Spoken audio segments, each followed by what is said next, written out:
S'organiser pour réussir par David Allen. Dans ce résumé, vous allez découvrir la méthode GTD, Getting Things Done, et les stratégies utiles pour accroître, de façon radicale, votre efficacité professionnelle. Vous découvrirez aussi que les personnes brillantes ont tendance à se laisser déborder plus facilement que les autres. Que si beaucoup de cadres expliquent qu'il manque de temps, le problème est souvent tout autre. Vous apprendrez qu'il est possible de gagner en productivité facilement et rapidement et qu'utiliser la méthode de David Allen permet de prendre du recul sur votre situation professionnelle et personnelle. La méthode GTD, appliquée par David Allen, coach et consultant en gestion depuis plus de 20 ans, a largement fait ses preuves. Elle a permis à des milliers de cadres de découvrir et d'utiliser les outils nécessaires à une meilleure gestion de leur temps. Chapitre 1. Pour ne plus être stressé, reprenez le contrôle et libérez votre esprit de ce qui l'encombre. Un cadre de haut niveau possède les compétences nécessaires à la réalisation de belles performances et est apte à offrir une productivité satisfaisante à l'entreprise qu'il a choisie. Il peut lui arriver de se sentir dépassé face à une multitude de tâches qui lui incombent. Certaines s'imposent dans son esprit, lui reviennent en permanence et l'empêchent d'avoir une vision claire. Pour David Allen, lorsqu'un problème accapare votre attention, c'est que vous n'êtes pas en train de le régler. C'est l'accumulation de ce type de tâches qui crée le stress et le sentiment d'être débordé. Pour gérer cette tension, David Allen utilise une image propre aux arts martiaux et au karaté, l'esprit comme l'eau. Quand une pierre tombe dans un lac, sa surface vibre et réagit proportionnellement à la taille de la pierre, puis redevient calme.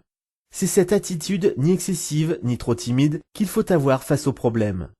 Par ailleurs, l'auteur note que l'un des problèmes qu'il rencontre le plus souvent dans le cadre de ses missions de consulting concerne le nombre d'engagements que prennent les cadres. Qu'il s'agisse d'engagements envers soi-même ou envers les autres, ils sont une source de stress non négligeable. La méthode GTD peut vous permettre de faire un tri drastique et intéressant. Chapitre 2. Gérez votre stress en maîtrisant votre flux de travail. Même si la plupart des cadres débordés sont persuadés de manquer de temps, ce facteur est rarement le vrai problème. En maîtrisant votre flux de travail, vous en prendrez conscience. Pour cela, il faut externaliser vos tâches et vos problèmes en les écrivant. Une fois vos problèmes notés et stockés dans un lieu fiable, votre cerveau cessera de vous les rappeler. La méthode GTD fonctionne en 5 étapes. Collectez l'ensemble des tâches qui mobilisent votre esprit. Traitez leur contenu en déterminant les actions à mettre en place. Organisez ces actions. Réexaminez vos tâches régulièrement, une fois par semaine. Agir en fonction des actions que vous avez déterminées. Avant de détailler ces 5 points, il est essentiel de comprendre que la réalisation de chacun est indispensable pour que l'ensemble fonctionne. Ces 5 étapes doivent être effectuées indépendamment les unes des autres. Étape 1. La collecte exhaustive de toutes les tâches à accomplir. Afin de vous libérer l'esprit, il faut rassembler l'ensemble des tâches que vous avez à exécuter, tant sur le plan professionnel, un projet, un coup de fil, que personnel, aller chercher les enfants à l'école, prévoir les vacances d'été, dans un seul endroit. Choisissez l'outil qui vous convient, qu'il soit matérialisé, carnet, corbeille à papier, ou pas, votre boîte de réception d'email, traitement de texte. L'essentiel est d'en avoir un seul et d'arrêter de multiplier les to-do list. Étape 2. Les traitements des données connectées. Lorsqu'une nouvelle tâche se présente, prenons l'exemple d'un email entrant, posez-vous la question suivante. Dois-je effectuer une action? Si la réponse est non, mettez-le directement à la corbeille. Si c'est un document à conserver qui ne nécessite pas d'action, archivez-le. Si cet email nécessite une action de votre part, demandez-vous si cette action peut être réalisée en moins de 2 minutes. Si c'est oui, faites-le immédiatement. Si c'est non, déléguez-la ou ajoutez-la à votre liste de tâches. Étape 3. L'organisation des tâches. Pour David Allen, prioriser la liste de tâches ainsi obtenue ne sert à rien. Votre quotidien et ses impératifs se chargeront de le faire pour vous. En revanche, certaines tâches vont se révéler être des projets, c'est-à-dire qu'elles nécessiteront plusieurs étapes afin d'être réalisées entièrement. Chaque étape doit alors être détaillée. Étape 4. L'examen régulier. Avez-vous déjà remarqué la satisfaction que vous éprouvez lorsque toutes vos affaires sont en ordre? Un examen régulier, au minimum hebdomadaire, de votre liste de tâches vous permettra de rester serein. En maintenant cette dernière à jour régulièrement, vous éviterez le sentiment de stress qui s'accumule. Étape 5. Passez à l'action. En ayant préparé la liste de vos tâches, vous organiserez vos journées avec beaucoup plus d'assurance. Pour savoir par quelle tâche commencer, prenez en compte plusieurs critères. dont le lieu où vous vous trouvez, le temps dont vous disposez pour vous y consacrer et votre niveau d'énergie. Pour vous aider à dresser l'ordre de vos actions, considérez-les du point de vue d'un pilote de ligne. Décollage, les actions en cours. 10 000 pieds, les projets en cours. 20 000 pieds, un cadre élargi pour évaluer l'inventaire de projets. 30 000 pieds, les objectifs sur 1 à 2 ans. 40 000 pieds, une projection sur 3 à 5 ans. 50 000 pieds et plus, une vision globale de votre vie au sein de la fonction travail. Chapitre 3. Planifier un projet peut se faire de manière naturelle et intuitive. Pour David Allen, la spontanéité et l'intuition sont d'excellents conseillers dans la gestion de projet. Le cerveau reste le planificateur le plus créatif et le plus compétent qu'on puisse trouver. Pour aborder un projet, David Allen propose une méthode simple. Savoir pourquoi on le lance et connaître les intentions de départ. Savoir quels résultats on souhaite obtenir. Brainstormer autour des moyens pour y parvenir. S'organiser en fonction des idées qui ressortent de ce brainstorm. Décider des actions à mener en se posant la question qui peut faire quoi dans l'immédiat. Dans un certain nombre d'entreprises, les projets sont abordés de manière artificielle et amenés à la dernière minute. Or, quand on décide de lancer un projet dans l'urgence, l'action devient la priorité avant même l'organisation et le brainstorming. Quant au but final et aux résultats souhaités, ils sont souvent oubliés en chemin.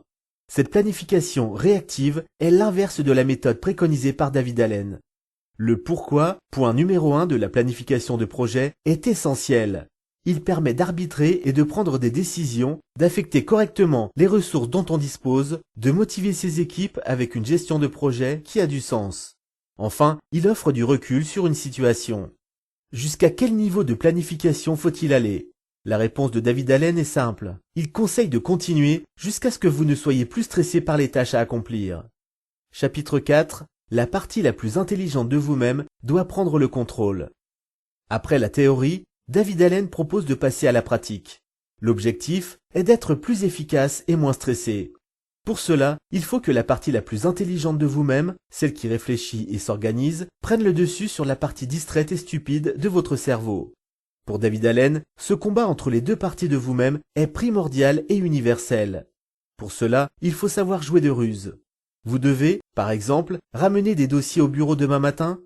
Déposez-les le soir, près de la porte d'entrée. Cette astuce peut sembler simpliste et pourtant, c'est typiquement un moment où la partie intelligente de votre cerveau prend le dessus sur celle qui ne l'est pas. Votre organisation doit être sur le même modèle. Appliquez des petites astuces qui auront de grands résultats. Pour vous lancer dans la méthode GTD, prévoyez 2 grandes journées consécutives, sans interruption ni rendez-vous. Plus vous serez concentré au moment du lancement et plus vous serez tranquille par la suite. Vous devez disposer d'un centre de contrôle, un bureau, fonctionnel. Il est préférable d'organiser un poste chez vous ou un micro-bureau mobile non partagé avec d'autres pour davantage de contrôle. Prévoyez également des corbeilles à courrier, des chemises, des post-it, des élastiques. Plus vous prendrez du plaisir à utiliser vos outils et plus la méthode fonctionnera. Chapitre 5. Un classement sans faille est à l'origine de toute bonne organisation. Un classement sans faille est à l'origine de toute bonne organisation. Tous les documents spécialisés, comptabilité, juridique, contrat, doivent, bien sûr, être rangés à part. Le classement, que décrit David Allen, concerne tous les documents qui traînent sur ou dans votre bureau et chez vous. Il faut les ordonner dans des classeurs fonctionnels et rapides à utiliser. Si leur usage est trop compliqué, vous ne les utiliserez pas. Chaque chose peut être classifiée, y compris les post-it gribouillés. Conservez les documents, de référence, les plus importants à portée de main. David Allen les range dans 3 tiroirs, par ordre alphabétique, dans le premier, les dossiers de A à E, dans le deuxième, les dossiers de F à L, etc. Pour les autres dossiers et classeurs contenant les papiers ayant un rapport avec les affaires courantes, utilisez un classement alphabétique. Cette méthode, contrairement à une disposition thématique, par exemple, vous évite la recherche d'un document à plusieurs endroits. David Allen confie d'autres astuces, telles que faire une réserve de pochettes et de classeurs. Rien de pire que de voir les papiers s'accumuler sans pouvoir les ranger immédiatement. Ne pas remplir vos tiroirs au-delà de 75% du contenu total possible, étiqueter correctement vos dossiers, ne pas utiliser de dossiers suspendus, trop de perte de temps, ou trier l'ensemble de vos dossiers une fois par an. Tous ces conseils semblent être de bon sens. En les appliquant à la lettre, ils ont fait de vrais miracles auprès des clients de David Allen. Chapitre 6. une collecte physique et mentale de tout ce qui vous encombre. Voici la première étape, celle qui consiste, pour rappel, à la collecte de l'ensemble des tâches, aussi bien personnelles que professionnelles, que vous avez à réaliser. Il faut en moyenne 6 heures pour effectuer cette toute première collecte. Ensuite, elle sera plus rapide, notamment si vous la réactualisez régulièrement. Considérez l'ensemble des choses qui ne sont pas leur emplacement définitif, comme les mails non classés, les papiers qui traînent sur votre bureau, dans les tiroirs, dans les armoires. Si elles méritent d'être traitées ou conservées, mettez-les dans votre boîte d'entrée. Il peut également s'agir d'objets, un tableau à raccrocher au mur, un meuble à déplacer. Dans ce cas, symbolisez-les par un post-it et placez-le dans la boîte d'entrée. Si quelque chose mérite d'être jeté, jetez-le immédiatement. Attention toutefois à la fièvre du grand ménage. David Allen recommande de se méfier de ces moments où l'on décide de tout jeter au lieu de traiter les tâches. Une fois votre espace de travail organisé, attaquez-vous à votre espace mental. Notez pêle-mêle l'ensemble des choses que vous avez à faire. Il peut s'agir de projets, de RH, de clients, sans omettre les tâches personnelles aussi prosaïques que le pressing ou le supermarché, en passant par les vacances, les contrats ou les prêts. Mieux vaut noter trop de points que d'en oublier. Enfin, checkez votre répondeur et notez chaque message nécessitant une action éventuelle sur un post-it que vous ajouterez à votre boîte d'entrée. Chapitre 7. Vous avez terminé votre collecte. Prêt pour la deuxième étape? Objectif: videz la boîte d'entrée. Il va maintenant falloir considérer, comme tâche, chacune des choses qui se trouvent dans votre boîte d'entrée. Pour les traiter, David Allen propose une méthode très efficace. Prenez votre première tâche. S'il n'y a rien à faire, ou que cela ne vous sert à rien, archivez-la ou jetez-la tout de suite. Si la tâche peut être effectuée en moins de 2 minutes, faites-la immédiatement. Si elle nécessite un temps plus long, déléguez-la ou intégrez-la dans votre système d'organisation. S'il s'agit d'un projet ou d'une tâche qui doit être réalisée en plusieurs étapes, intégrez-la à votre liste. Lorsque vous ajoutez un élément à votre système d'organisation, votre liste de tâches, intégrez-y la première action pour avancer dans sa réalisation. Cette première action doit être concrète. Une fois déterminée, si elle peut être réalisée en moins de 2 minutes, réalisez-la. Cette règle des 2 minutes pour agir est l'une des raisons de l'augmentation de la productivité des personnes qui utilisent la méthode de David Allen. D'innombrables tâches sont réalisées alors qu'en temps normal elles sont mises de côté. Quelques astuces pour vous aider dans l'étape du traitement. Au moment de vous attaquer à la pile contenue dans votre boîte d'entrée, retournez-la pour débuter par les tâches les plus récentes. Ne traitez qu'un seul élément à la fois, ne vous dispersez pas. Ne remettez jamais un objet dans la boîte d'entrée.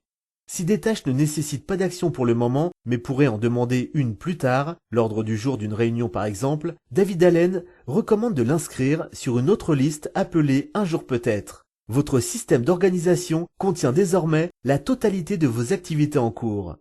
Chapitre 8. L'examen. L'étape la plus importante de votre système GTD.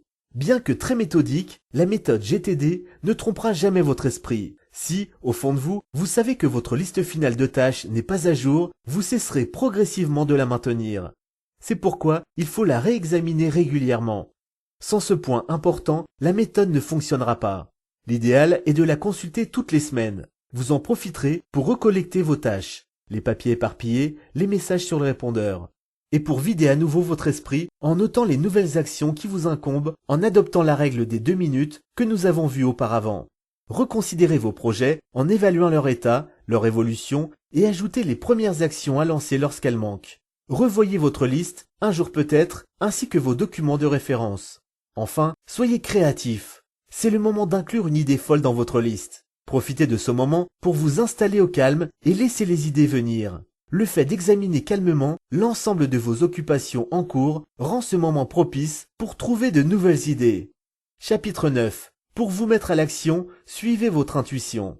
David Allen pense que l'intuition est la meilleure des conseillères.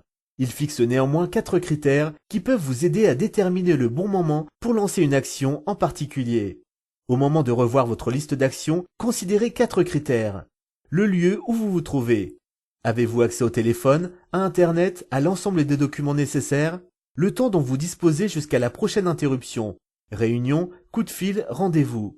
Votre niveau d'énergie, on ne s'attaque pas au même type de tâches le matin et le soir. Et enfin, les priorités propres à chaque tâche. Vous noterez que ce critère est un parmi d'autres. Certaines personnes débordées ont tendance à privilégier les tâches entourées d'un sentiment d'urgence plutôt que les tâches de fond. Or, accepter de ne pas faire ce que l'on doit faire pour prendre en charge un travail urgent est source d'anxiété et de stress. À terme, vous risquez de vous dérober totalement de vos responsabilités. Vous pouvez évidemment traiter les urgences et cesser de travailler pour cela, mais cela ne doit pas être une fuite. Soyez honnête avec vous-même. David Allen explique que ce sont les personnes intelligentes qui ont le plus tendance à procrastiner et à se laisser envahir par leurs tâches. Elles paniquent également plus rapidement. Pourquoi ? Parce qu'elles sont sensibles et donc susceptibles d'imaginer en permanence une multitude de scénarios catastrophes. À l'inverse, les personnes laborieuses accompliront leurs tâches quotidiennes sans se poser de questions. Chapitre 10. Créativité et intuition. Une gestion de projet horizontale et efficace. Comme nous l'avons vu précédemment, les projets sont les tâches qui nécessitent plusieurs étapes pour être réalisées.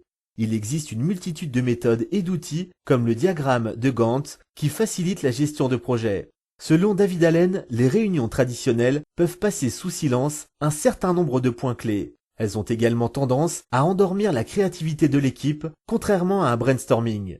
David Allen propose lui une organisation horizontale et naturelle des projets. Il prend l'exemple d'une soirée entre amis au restaurant pour fêter un anniversaire. Quand ce type d'événement se présente, vous savez le gérer naturellement. Vous avez l'idée d'organiser cette soirée, vous en parlez à des amis, vous fixez une date et un lieu ensemble. Ensuite, vous appelez pour réserver une table. Dans ce type de projet, il ne vous viendrait pas l'idée de faire les actions dans le désordre et de commencer par fixer une date pour ensuite soumettre l'idée à vos amis. Pour mettre en place une gestion de projet naturelle, il préconise une méthode en 5 points. 1. L'intention. Quel est le but de l'objectif de ce nouveau projet ? C'est la réponse à cette question qui permettra de répondre à toutes les autres. Quelles ressources attribuer au projet ? Quelles sont les limites du budget, etc. 2. La vision et le résultat.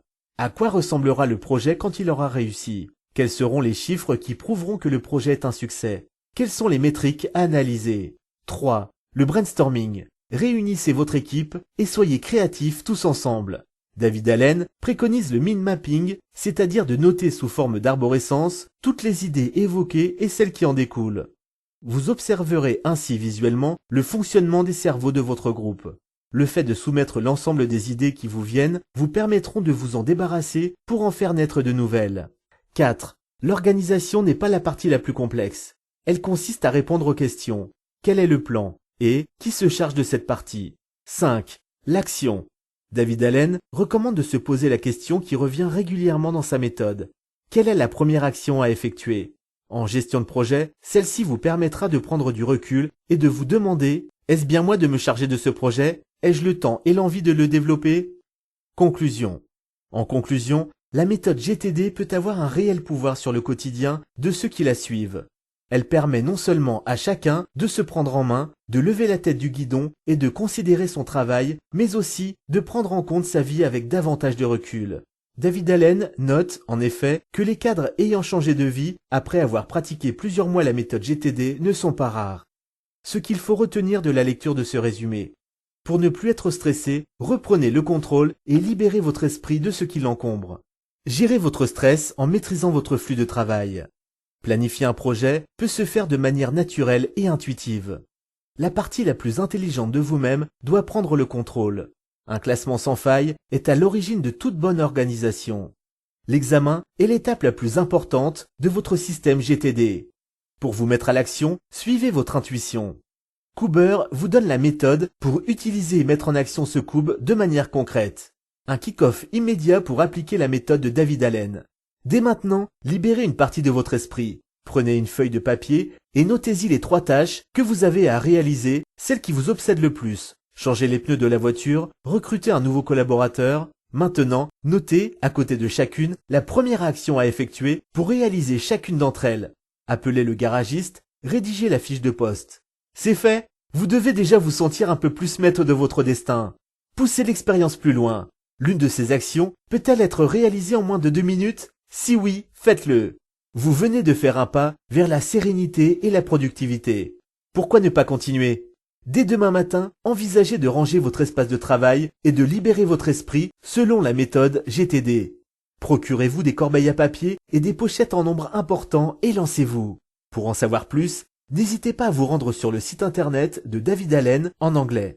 Vous y trouverez de nombreuses ressources et notamment des podcasts qui vous permettront d'appréhender les subtilités de la méthode GTD. Vous avez écouté le résumé S'organiser pour réussir, un livre de David Allen